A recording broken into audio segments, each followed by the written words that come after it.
It is Friday night. I'm Jeffrey Daugherty, and believe it or not, on Friday night, we're going to talk about reading the Bible. Isn't that kind of weird? Not the thing that you think about talking about on Friday night, but we're going to do it. We're going to talk about how to read the Bible.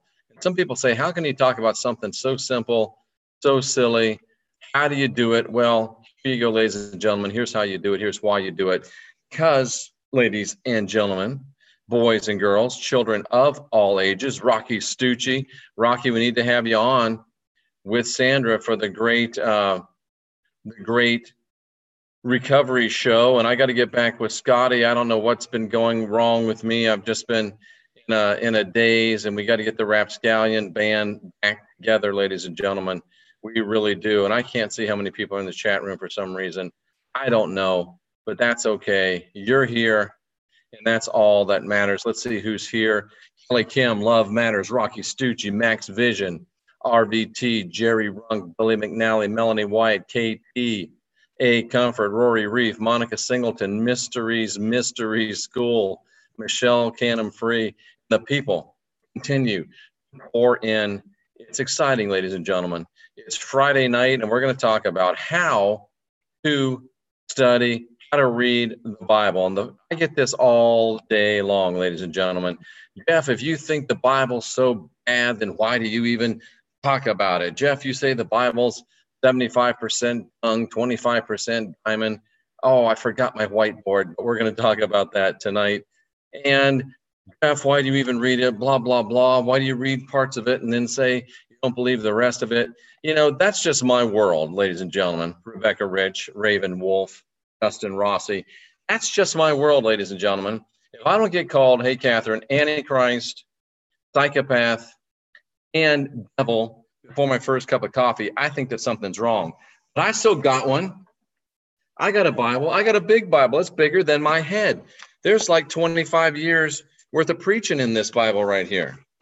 I still got one. Why do I read it? Because I'm convinced that outside of probably the Nag Hammadi scriptures, I think the Bible, the Old and the New Testaments, remain a very profitable study for those seeking after enlightenment.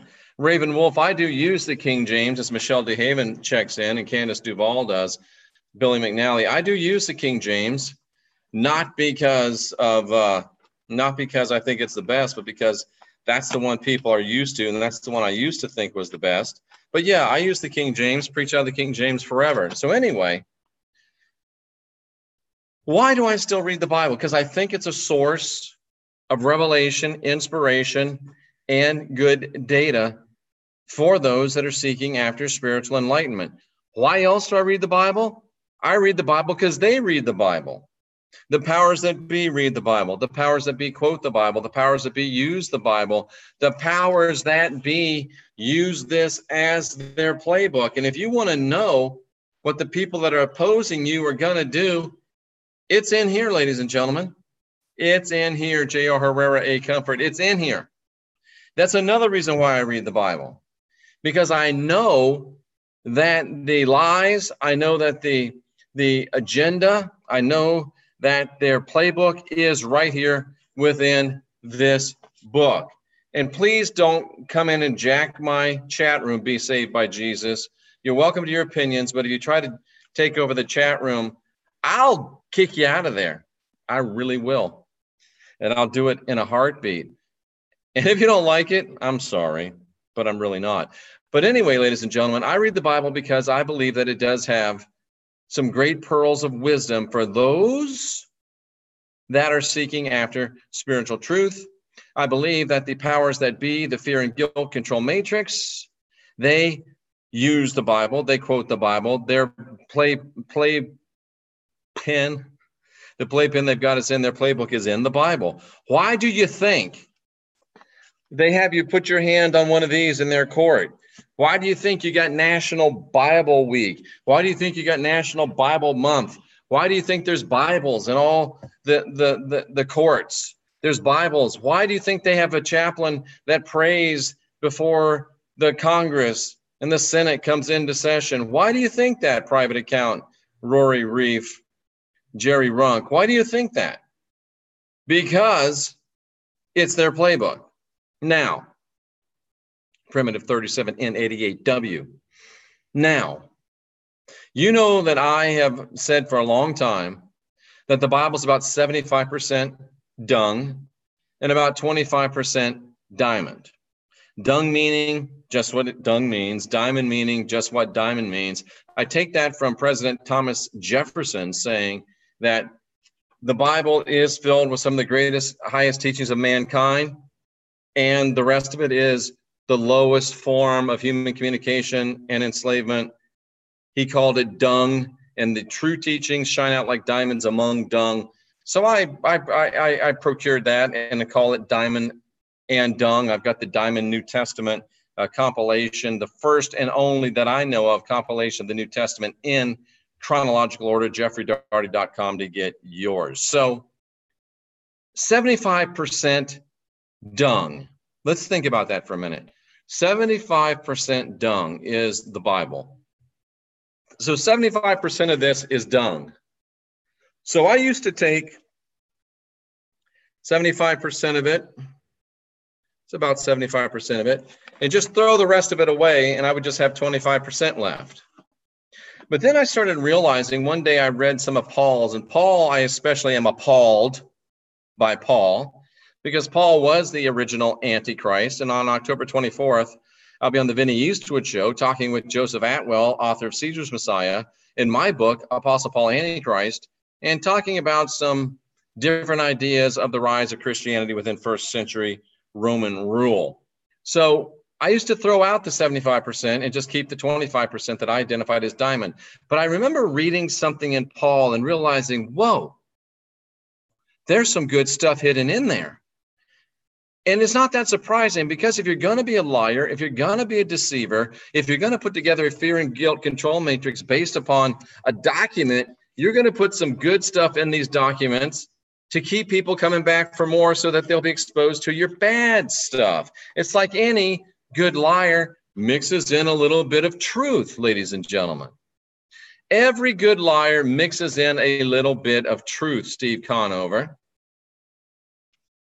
And Max Vision RVT, I began to realize that, and I think when Derek said this to me, it kind of sparked my mind that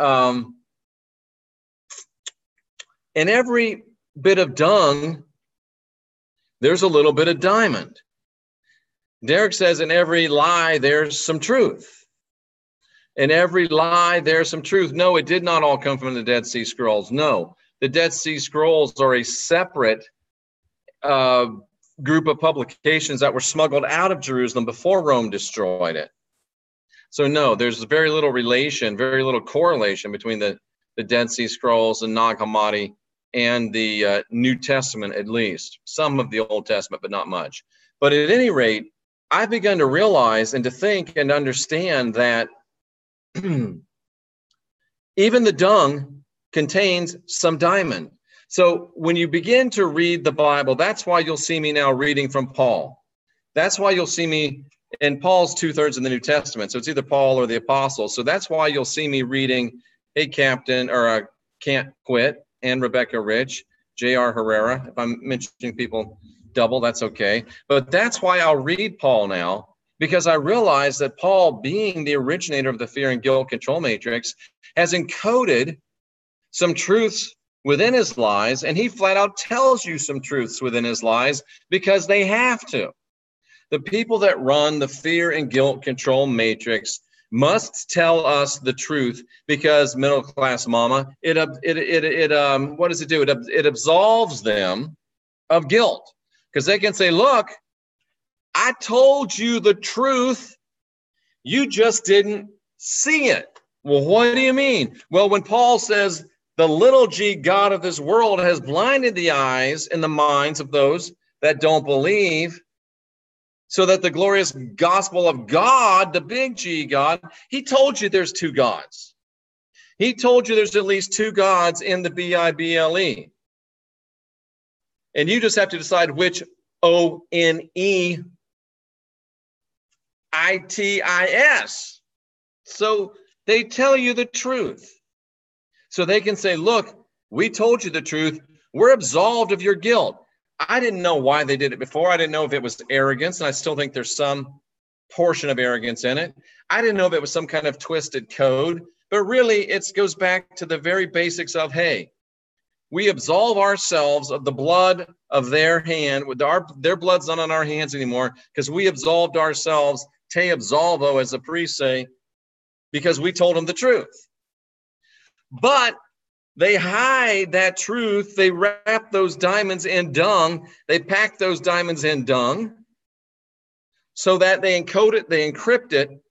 And you've really got to be smarter than the average bear to even care, number one, to even know, number two, and to actually study it out, number three. There's almost none of us. I mean, we just passed 18,000.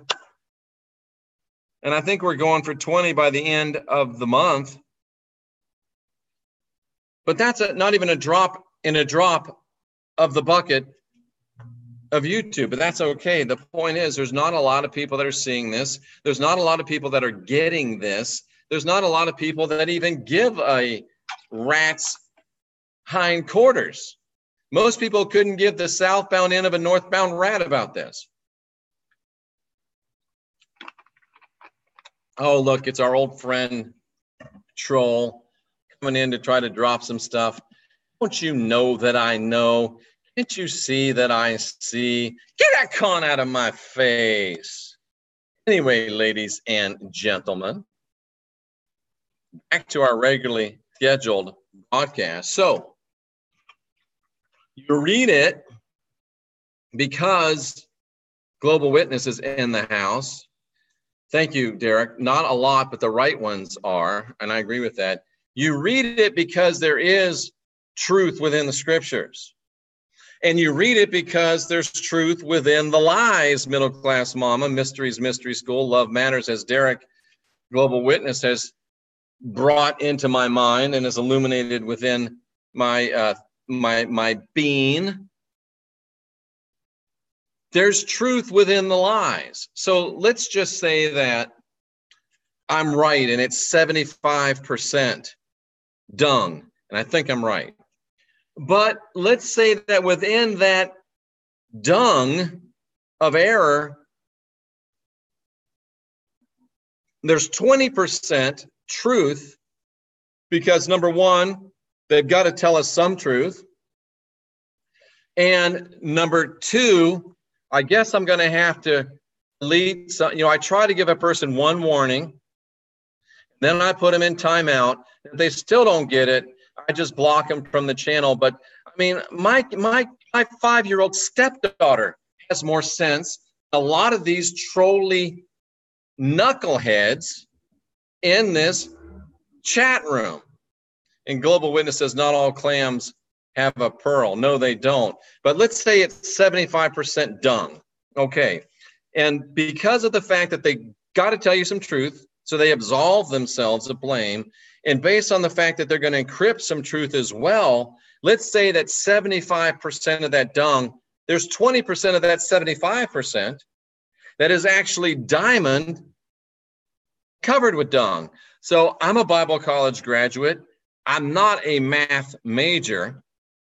But 75%, 20% of 75%, let me see if I can get this right, is 15%. I'm pretty sure that 20% of 75%, 7.5, it would be 15%. So let's say there's 15% of the dung, and I'm adding that 15% back to the diamond. So instead of 25% of diamond, it would be 40% diamond.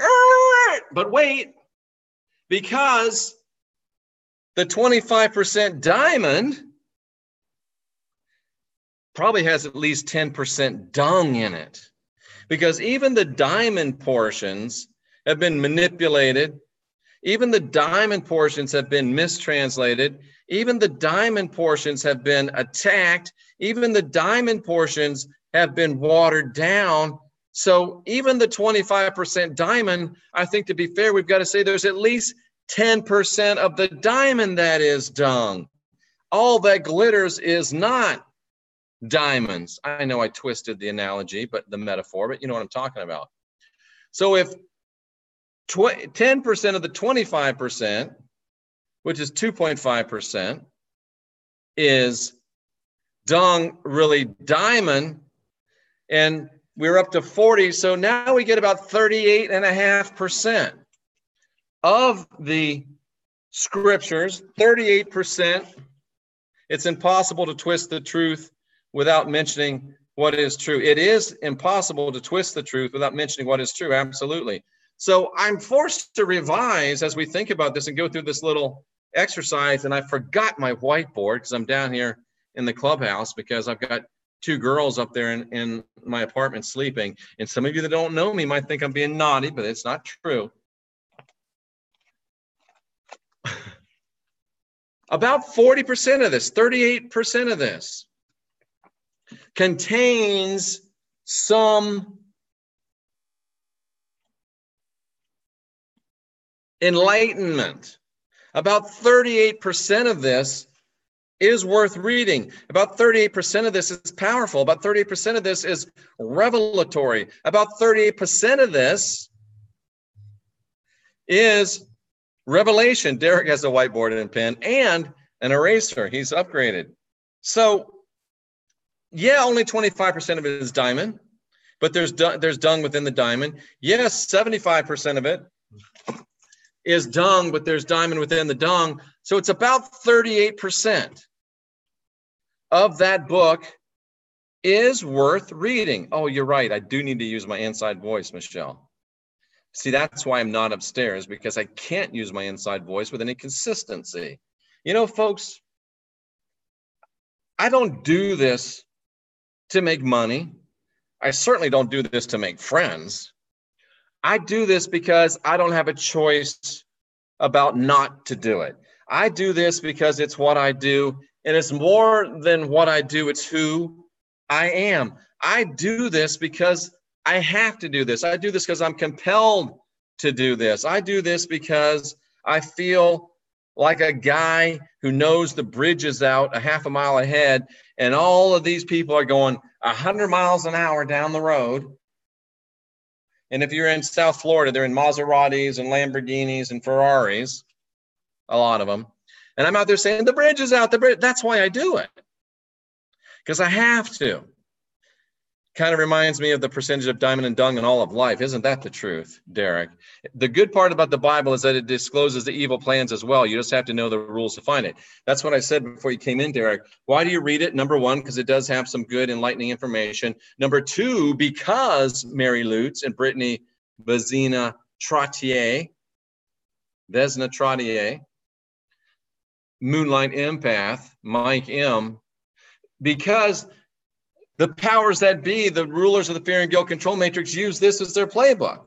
They quote it, they use it, it's in all their courtrooms. There's a reason. So you have to read it to understand what's being done against you. Keep your friends close and your enemies closer, ladies and gentlemen, boys and girls. Ah, Québécois.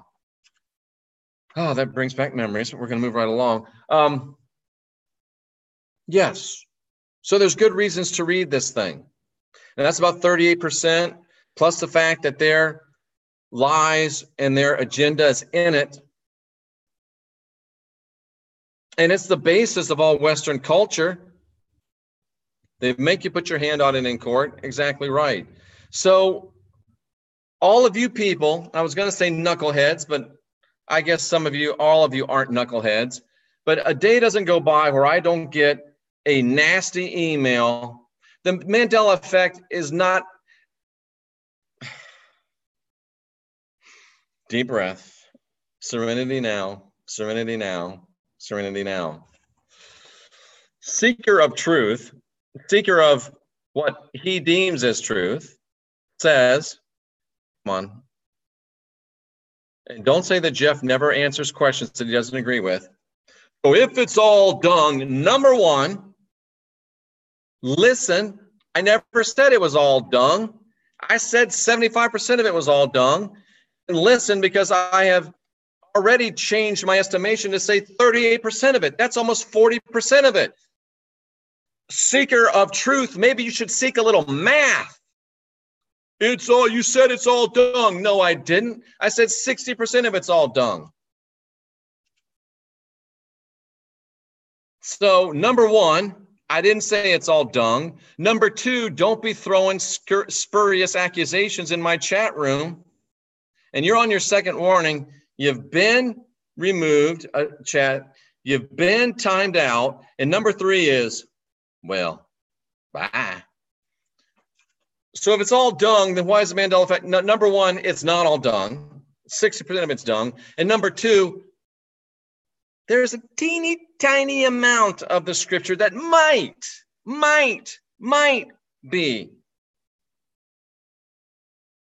affected by the Mandela effect. And excuse me if I pat myself on the back a little bit, but I have a Bible college degree. Where's yours from, Seeker of Truth?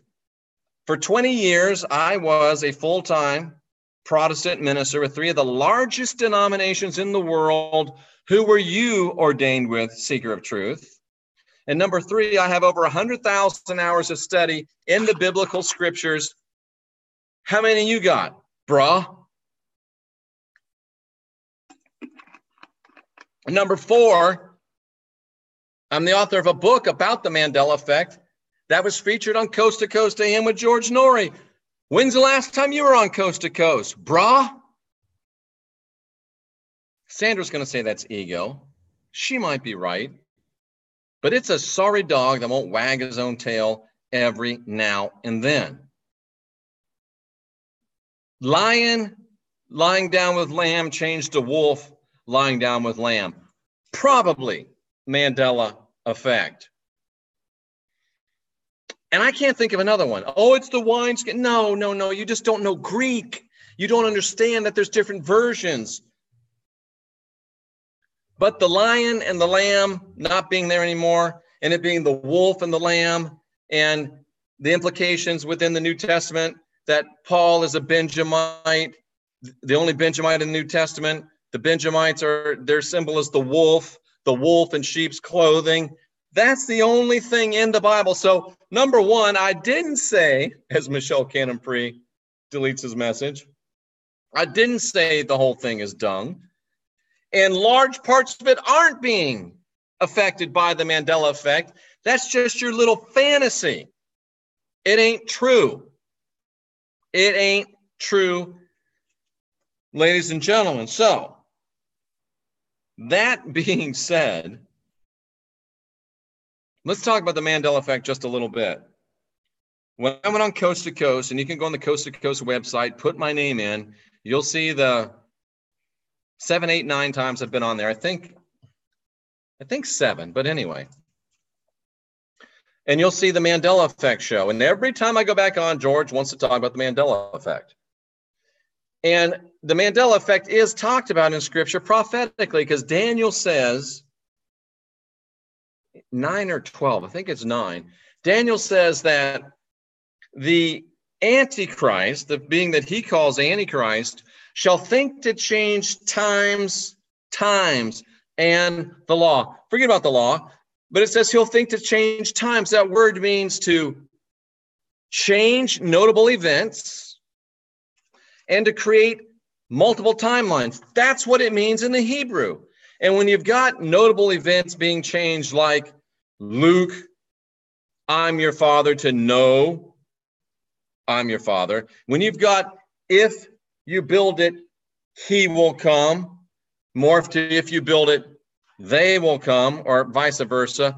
When you've got life is like a box of chocolates, or you got, that one was changed too. I can't remember exactly what they were because those things don't matter to me. But when you've got these plain, clear, notable, and I know it's Star Wars and Forrest Gump and Field of Dreams, but those are notable cultural events. And the granddaddy of them all, Lucy, you got some splaining to do. I know that was said on that show a million times. It's not there, ladies and gentlemen. Ricky Ricardo never said, Lucy, all I have to do, I can go anywhere in the United States, probably anywhere in Europe, probably most places in South America. I could stand out on the street and go, Lucy, and somebody's going to say, you got some splaining to do. You know that's the truth. And yet, David Gregg's right. Mandela effect is blown out of proportion, but there is some reality to it. That's weird. That is a Mandela effect. So don't start misquoting me and don't start telling me about the Mandela effect, because I forgot more about the Mandela effect than you've ever studied. Derek, you're going to have to help me with my ego. But anyway,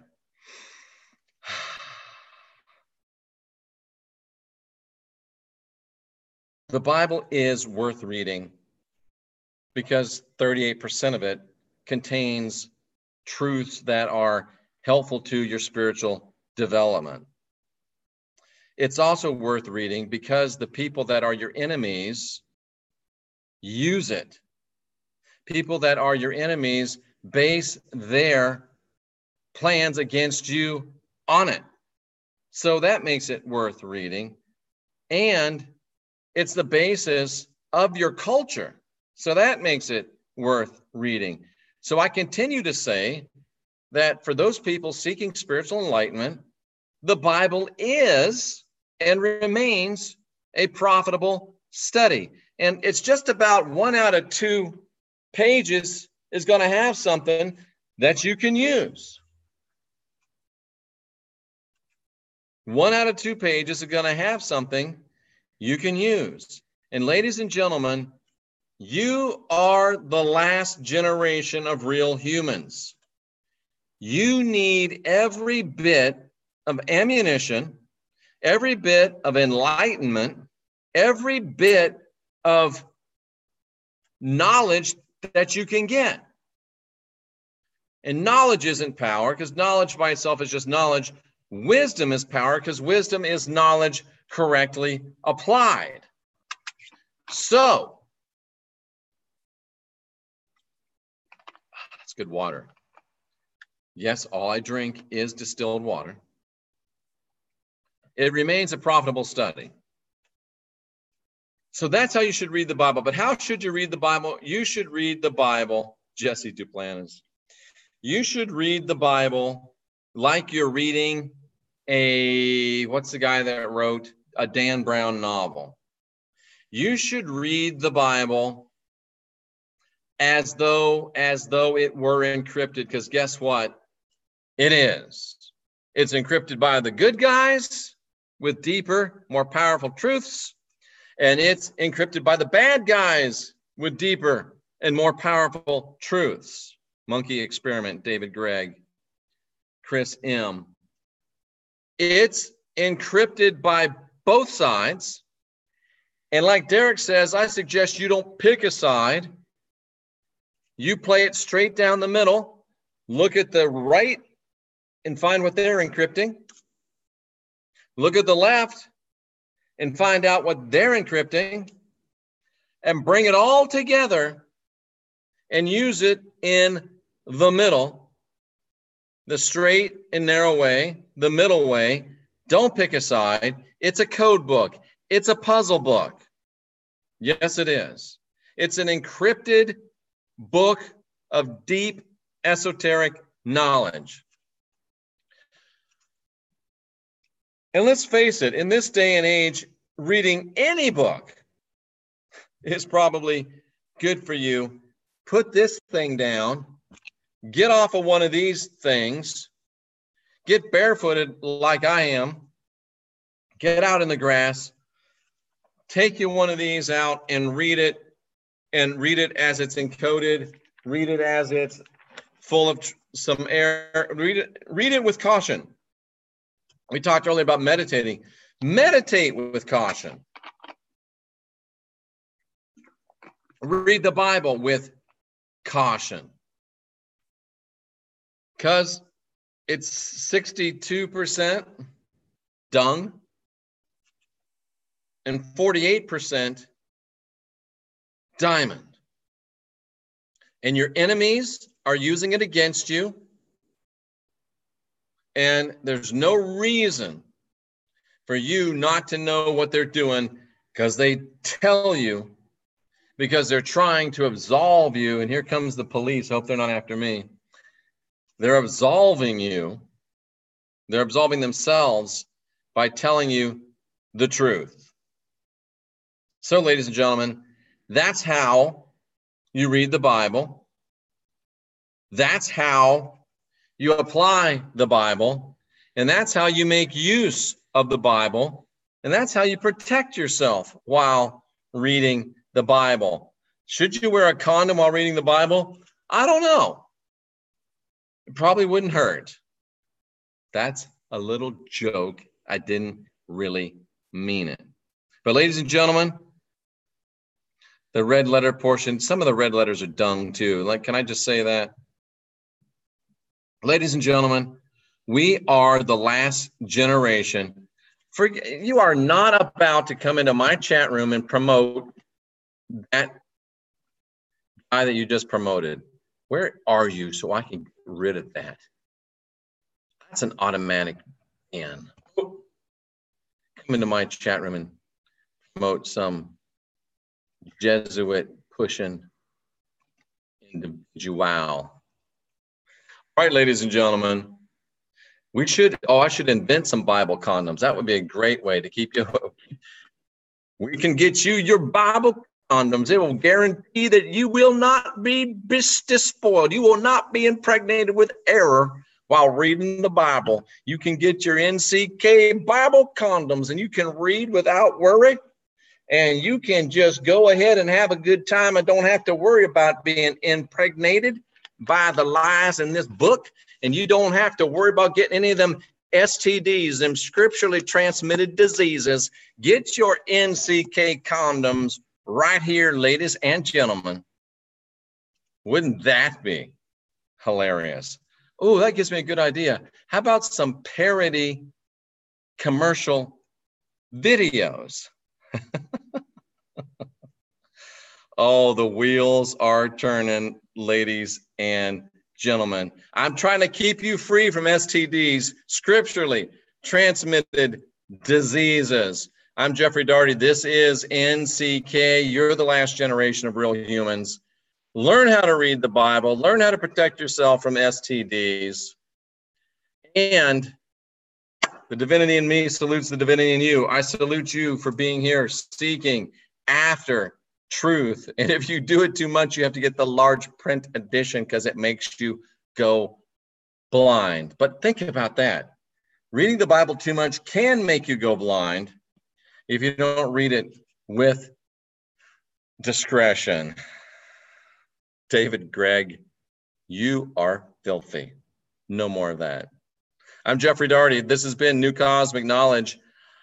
I don't think that we'll be back tonight with more broadcast excellence, but it's possible.